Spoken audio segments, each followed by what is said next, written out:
हासो BJP IPF ते हापां खामानि उलो सिगांगनो जुदा जुदा सामो हामक्राय उंगैतंगो कक्रिमानि कक्नो नारगिया अमहायनो कक्से चका केबंगने बदल सीपीआईएम बरनि कक्से समु बीजेपी हापां हासनि सिमजाकनाय लामा नांजाना तुइनो खबै बरकनि थिमन जराफोर बरकनो सेबसायरेने हेने आबुनो कारै बरकनि कक्से समु सारकोदोक मारमै मुंसा फाना सामं ख्लाजे हेने आगुलिनि बिसिंगो सिमी इस्मासि दिसनानै बागै जायख्लाय तांफोर फिया आगुलि गानैनो कलेज लामा रकन जायखाजे हेने कलेज लामा रकन दाक्ति दाक्ति जायखाने बागै खादों फनगो सानमुक्ति साका যানবাহন আমাদের আগরতলা শহরের অত্যন্ত ব্যস্ততম রাস্তা। এই রাস্তা দিয়ে যানবাহন চলাচল করতে পারছে না, মানুষ চলাচল করতে পারছে না।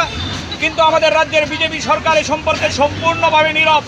বিশেষ করে এই যে এলাকা আমাদের রাজ্যের মুখ্যমন্ত্রীর বিধানসভা এলাকা, তারপরেও আমরা লক্ষ্য করছি এই রাস্তার এই বেহাল দশা সারাইয়ে বিজেপি সরকারের কোনো উদ্যোগ নেই।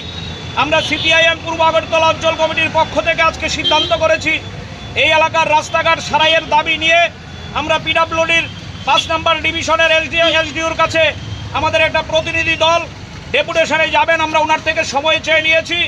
আমরা বন্ধুদেরকে বলবো আমাদের প্রতিনিধি দল ডেপুটেশনে যাওয়া অবধি আমাদের বন্ধুরা এখানে আমরা ওই প্রতিবাদের যে আমাদের প্ল্যাকার্ড, এই প্ল্যাকার্ড নিয়ে স্লোগান দিয়ে আমরা এখানে অপেক্ষা করব আমাদের প্রতিনিধি দল আসা অবধি। আমি বন্ধুদের বলবো শুধু আজকে না, আগামী দিনেও আমাদের গোটা রাজ্যে বিজেপি সরকার যেভাবে রাস্তাঘাট, পানীয় জল, বিদ্যুৎ, বিশেষ করে মানুষের দৈনন্দিন যে পরিষেবা, এগুলো প্রায় লাটে তুলে দিয়েছে। পরিষেবা বলতে কিছু নেই। বামফ্রন্ট সরকারের আমলে যে রাস্তার জাল বিছানো হয়েছিল সেই রাস্তায় একটা ইট লাগাচ্ছে না, সিমেন্ট লাগাচ্ছে না। আমাদের আগরতলা পৌর নিগমকে টাকা দিয়ে ড্রেন পরিষ্কার করার জন্য সাহায্য করছে না। এটা অদ্ভুত অরাজকতা গোটা প্রশাসনে তৈরি হয়েছে। তার বিরুদ্ধে গোটা রাজ্যেই সিপিআইএম আওয়াজ তুলবে।